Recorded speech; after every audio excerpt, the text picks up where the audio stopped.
você? Eu tô... Alô? Deixa eu só olhar se o microfone tá bom. Espero que tanto. Oi.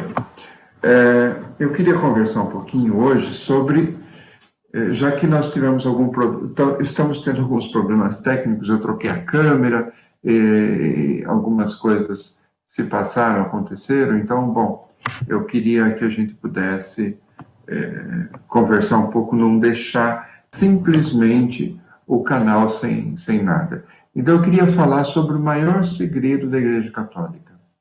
Os protestantes, os católicos, todo mundo. Aliás, hoje em dia, nós temos uma... Desculpa, aqui eu estou me acertando um pouco. Nós temos uma ideologização muito grande na Igreja Católica, né? Estamos com muita gente ideologizando as coisas. Então, hoje você não pode falar mais nada. Tudo que você falar ou é comunista, ou é direitista, ou é isso ou aquilo. E nós temos uma coisa, por conta disso, nós temos muito padre, muito catequista, sendo só de igreja, só de moral, só de fé. E nós esquecemos que nós temos três coisas que são importantes. Nós temos um tripé na nossa fé. Como nós acreditamos na Santíssima Trindade, Pai, Filho e Espírito Santo, nós temos três virtudes que são importantes e que não dá para esquecer nenhuma delas se a gente quiser se salvar, se a gente quiser ir para o céu. É a fé. Né? Não dá para esquecer da fé. Sem a fé, tudo é vazio. A igreja vira uma ONG, né? Uma organização filantrópica, vamos dizer assim. Tá? Sem fé, a igreja não tem razão de existir. A esperança, sem esperança também a gente não sai do lugar, né?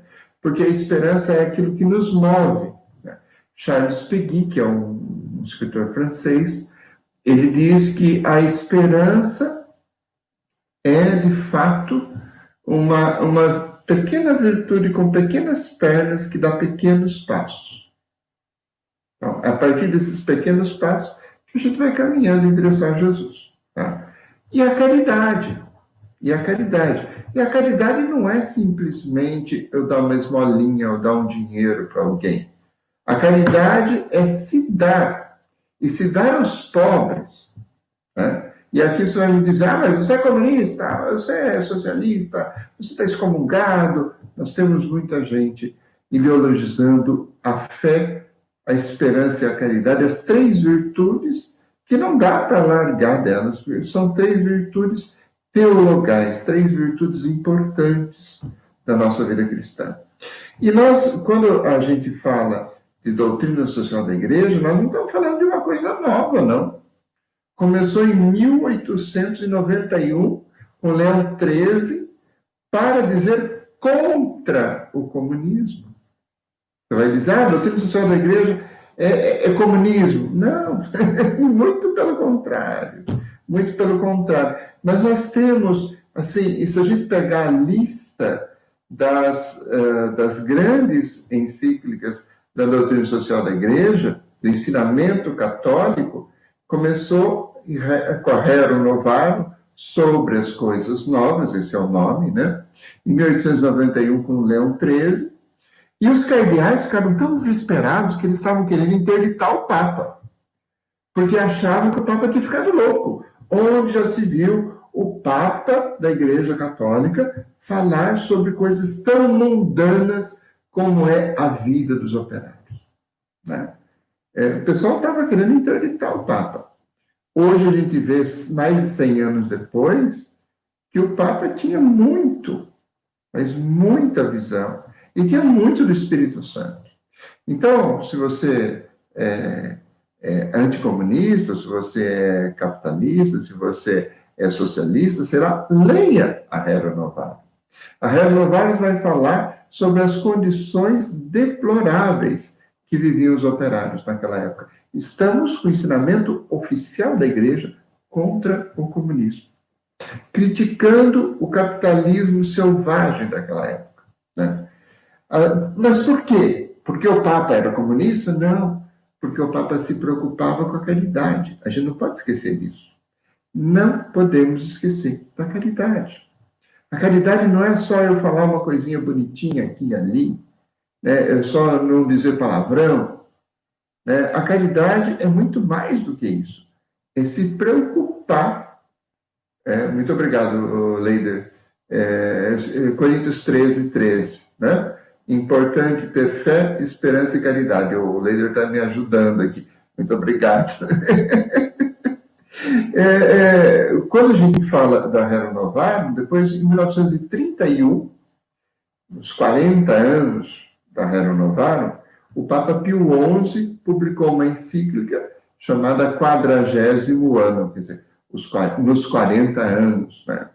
E aí ele fala, ele continua o ensinamento de Leão XIII. Em 1961, né, o Papa João XXIII publicou uma outra encíclica, continuando o ensinamento de Leão XIII e de Pio XI, chamada Mater et Magistra. A igreja é mãe e mestra. E aí ele continua falando da condição dos operários e tal. Nessa mesma, nós estamos, com João XXIII, nós estamos numa época muito complicada. Nós estamos em época de Guerra Fria, bravo, né? Embate bravo entre comunismo e socialismo, e mesmo assim ele escreve uma outra encíclica chamada Pacem in Terris, onde ele convoca as pessoas a trabalhar pela paz. Pacem in Terris, que quer dizer a paz sobre a terra.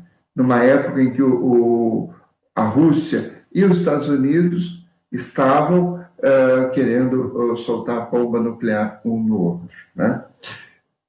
Continuando isso, em 65, né, nós temos o Vaticano II. O Concílio Vaticano II, convocado por São João XXIII, Papa e Santo, né? Papa e Santo, os dois, né? Inspirado pelo Espírito Santo, nós temos o Concílio Vaticano II, que escreve um documento chamado Gaudium et Spes, Alegria e Esperança. A Igreja é preocupada com a alegria, a esperança, com as dores, com as dificuldades das pessoas. O documento Gaudium et Spes é maravilhoso. Bom, estamos falando da Rerum Novarum, é maravilhosa, a 40º Ano, a Mater et Magistra, a Pacem in Terris, todas elas têm muito suco aí para você espremer se você for ler. E você encontra em qualquer editora católica, ou se você quiser, vá no site do Vaticano, né? Vá no site do Vaticano, e aí você vai conseguir, por exemplo, baixar isso tudo, né, em PDF, em português, sem pagar nada, tá? Bom, além da Gaudium et Spes, que é um documento coletivo entre o Papa e todos os bispos do Vaticano II, né? Nós temos, em 67, São Paulo VI, também santo, né? Continuando a tradição de São João XXIII, escreve a Populorum Progressio. A Populorum Progressio fala sobre o desenvolvimento dos povos. E aí ela dá critérios. Como que a gente pode falar de desenvolvimento? Todo mundo tem justiça, todo mundo está empregado. O Papa Paulo VI foi extremamente audacioso ao escrever esse texto, a Populorum Progressio. E nós estamos ainda continuando, por exemplo, com Paulo VI. Em 75, ele escreve uma outra encíclica, na mesma linha, falando sobre o anúncio do Evangelho. Evangelii Nunciandi, o anúncio do Evangelho, onde ele dá critérios, linhas de ação, para que o Evangelho não seja simplesmente uma imposição cultural. Eu sou europeu, chego na África e coloco todo mundo, batizo todo mundo e imponho a bênção do Santíssimo Sacramento, o terço, isso, aquilo, tudo do jeitinho que é na Europa. Não, a África tem outro jeito de viver o Evangelho. A África tem outras necessidades. Mas claro que o Evangelho tem que ser anunciado na África, na Ásia, na Groenlândia, na América Latina, só que nós temos que não impor a nossa cultura. Tá? Bom, em 67, o Papa Paulo VI escreve uma outra encíclica chamada 80ª Adveniens, dizendo do oitavo decênio, vamos dizer assim, dos 80 anos da comemoração da Rerum Novarum, onde ele atualiza a Rerum Novarum na situação de 67. Então, nós temos Leão XIII, Pio XI, João XXIII, Paulo VI. Aqui nós temos 4 papas, pelo menos, sem contar o Vaticano II. Então, não estamos falando de um papa. Ah, eu gosto desse papa, esse papa é comunista, esse papa não é comunista. Não, temos 4 papas. Você pode escolher o que você quiser, né? E todos eles falam dos operários, falam do capitalismo, falam do socialismo, né? Temos encíclicas, né? Por exemplo, João Paulo II tem uma encíclica lindíssima sobre a solicitude do rei social, chamada assim, né? A atenção que a igreja dá às coisas sociais. De 87.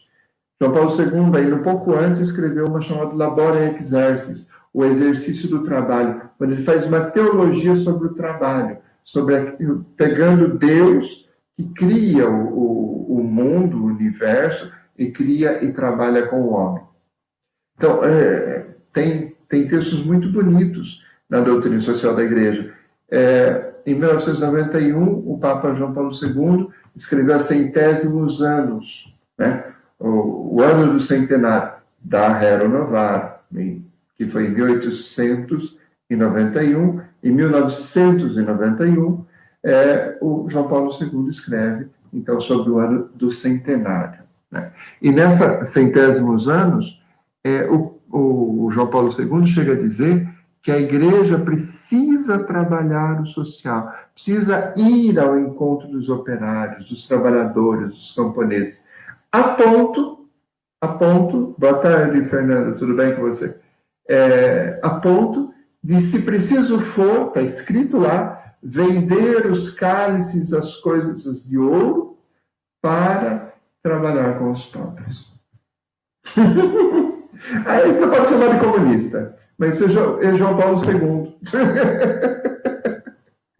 Então, nós temos, por exemplo, nas encíclicas sociais, nós temos temas mais teológicos, é lógico. Temos temas mais sociais, é lógico. Temos, por exemplo, João Paulo II, mesmo em 79, publicou uma encíclica chamada Redemptor Hominis, o Redentor da humanidade, né? O Redentor dos homens. E ali ele fala sobre a doutrina da salvação, sobre a expiação, sobre a salvação de Cristo na cruz. Bento XVI, por exemplo, publica 2 encíclicas que são de cunho mais teológico. Bento XVI é um grande teólogo, da época do Vaticano II, inclusive, né? Bento XVI publica em 2005 Deus Caritas Est, Deus é Amor, né? E em 2009, Caritas in Veritate, a caridade dentro da verdade. Onde cada Papa vai fazendo uma encíclica, ele vai atualizando a doutrina da Igreja. Não é que você pode escolher uma encíclica ou outra, né? Eu gosto da Rerum Novarum, então eu esqueço de João Paulo II, eu esqueço de Paulo VI, eu esqueço de João XXIII. Não. O ensino da igreja é perene, tá? E a gente tem que lembrar que a encíclica, mais do que qualquer decreto, mais do que qualquer lei, a encíclica é o ensinamento perene da doutrina da igreja. Um decreto pode ser mudado, um decreto pode ser atualizado, um decreto pode ser suprimido, mas um ensinamento perene como uma encíclica não pode.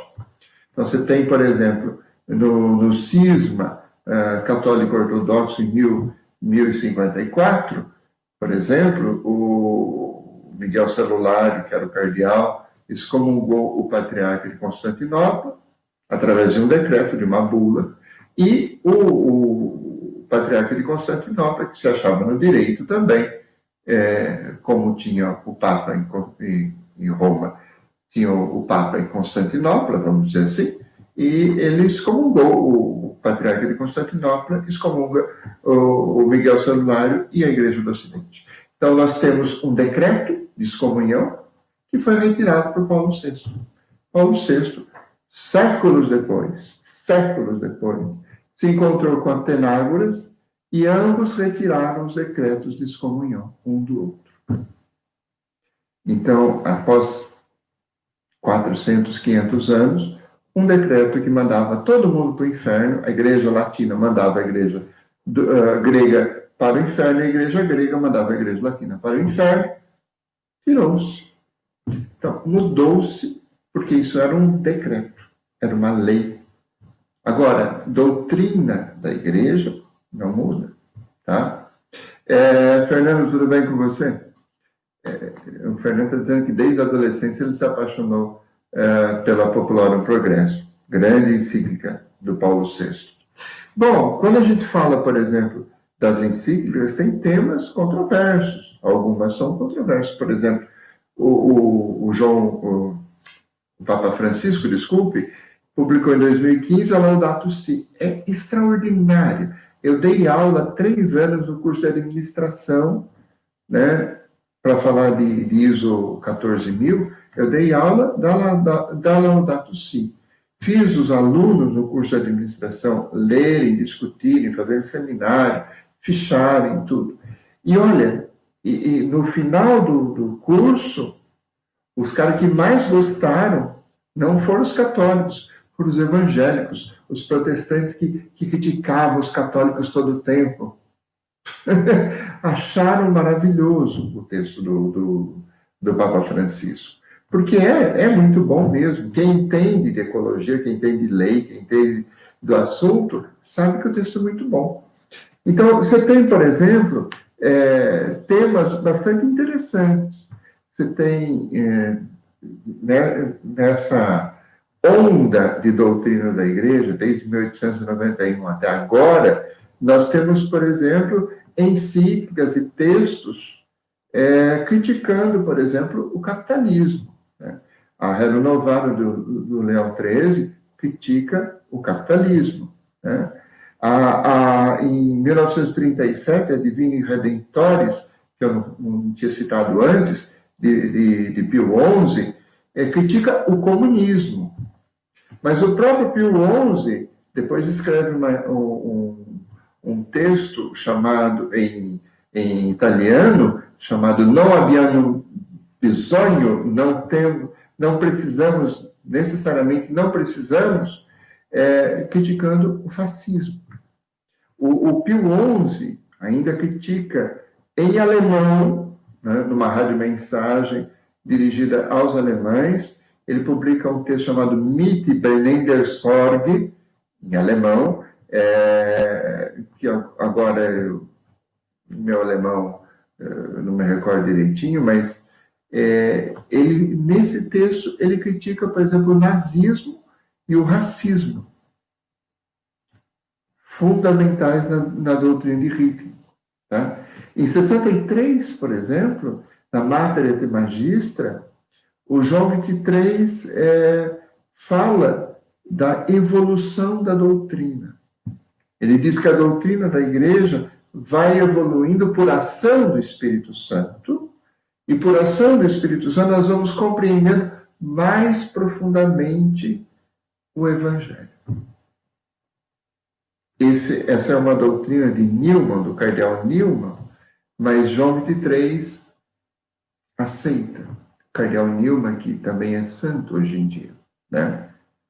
Então, você vai tendo desenvolvimento, mas não são fáceis assim, ele chegar e todo mundo aceitar de lata, né? Em 67, por exemplo, o Sínodo dos Bispos, de 67, publica um documento, esse não é encíclica papal, tá? Mas publica um documento chamado A Justiça no Mundo, onde ele fala com uma linguagem muito forte sobre as desigualdades que nós temos no mundo. Em 67, a 80ª Adveniens do Papa Paulo VI, faz uma convocação para a ação. E diz, olha, nós católicos, nós cristãos, precisamos trabalhar, precisamos ir para frente, precisamos discutir menos e trabalhar mais. Convocação para a ação. Então, nós temos temas mais políticos, temas mais teológicos, temas mais sociais. Mas tudo isso é doutrina da igreja, viu, meu irmão, minha irmã? Isso não é comunismo, isso não é capitalismo, isso é doutrina sã da igreja, inspirada pelo Espírito Santo, baseada no Evangelho. Muito baseada no Evangelho.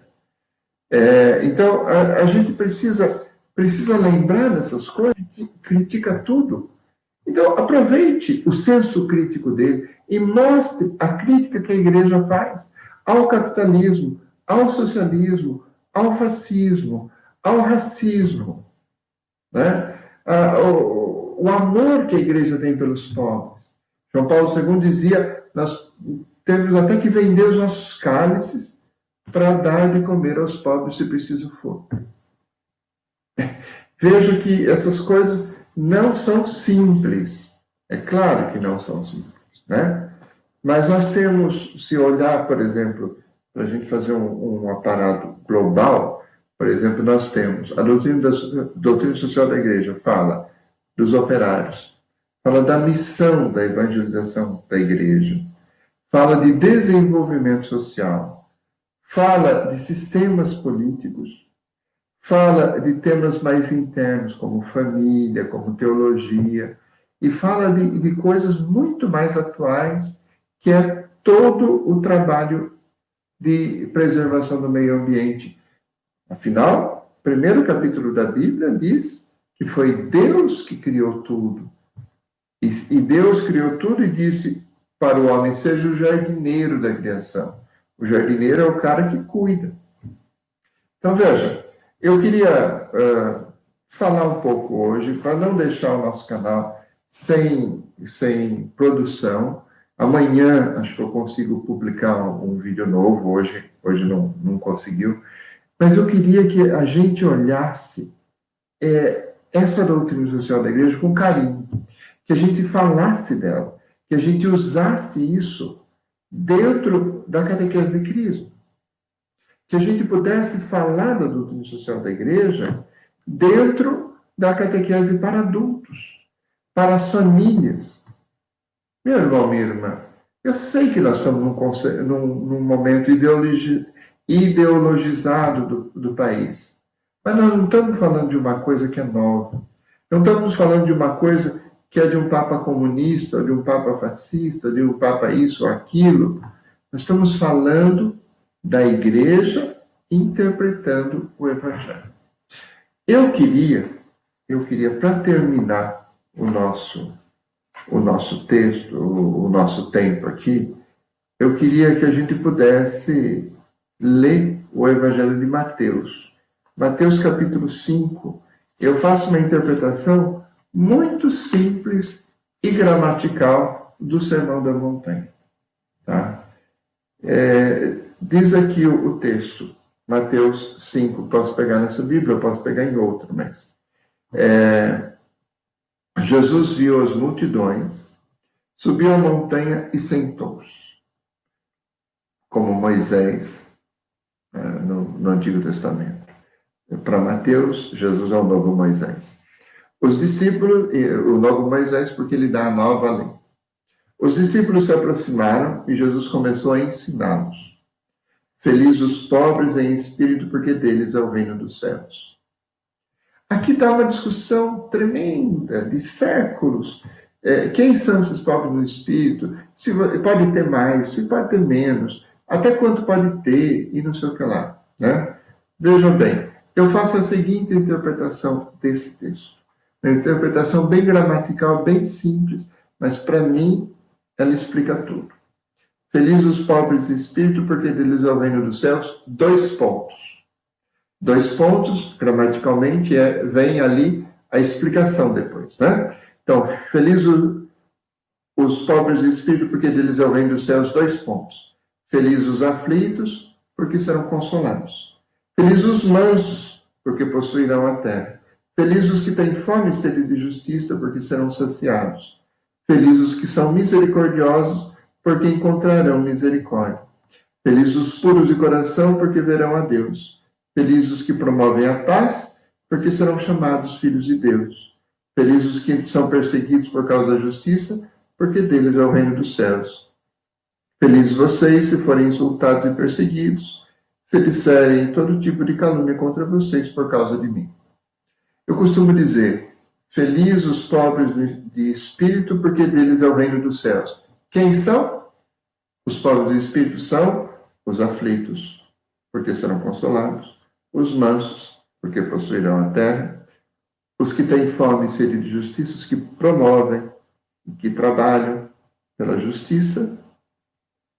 Os que são misericordiosos, os que têm o coração com os miseráveis, misericórdia, coração com os miseráveis.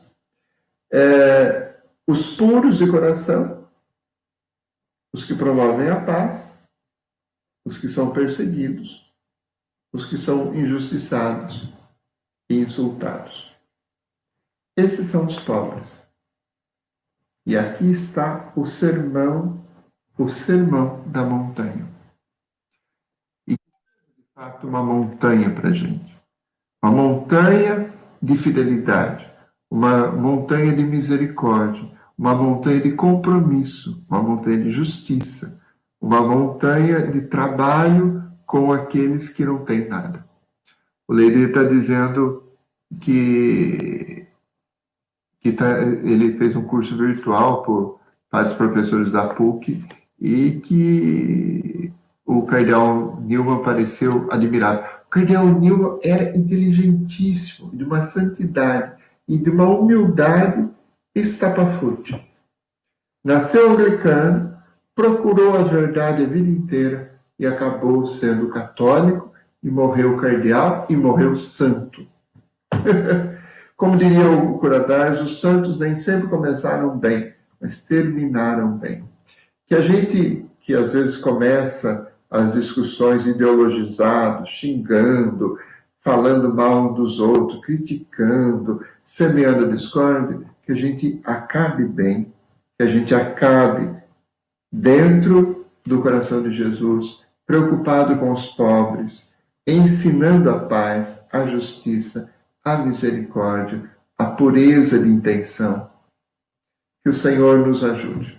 Leida, eu concordo com você. Newman é um cara para se ler. Desconhecido no Brasil, mas para se ler. Tá? Um abraço, meu irmão, minha irmã. Você que é catequista, pense em ler a doutrina social da igreja, para que ela não vire um segredo que nem os católicos conhecem. Deus nos abençoe. Muito obrigado, Leida. Muito obrigado, Fernando. Obrigado a todo mundo que vai ver essa live depois do tempo. E que Deus nos abençoe e nos ajude. Amém. Deus te abençoe e te guarde. Amém.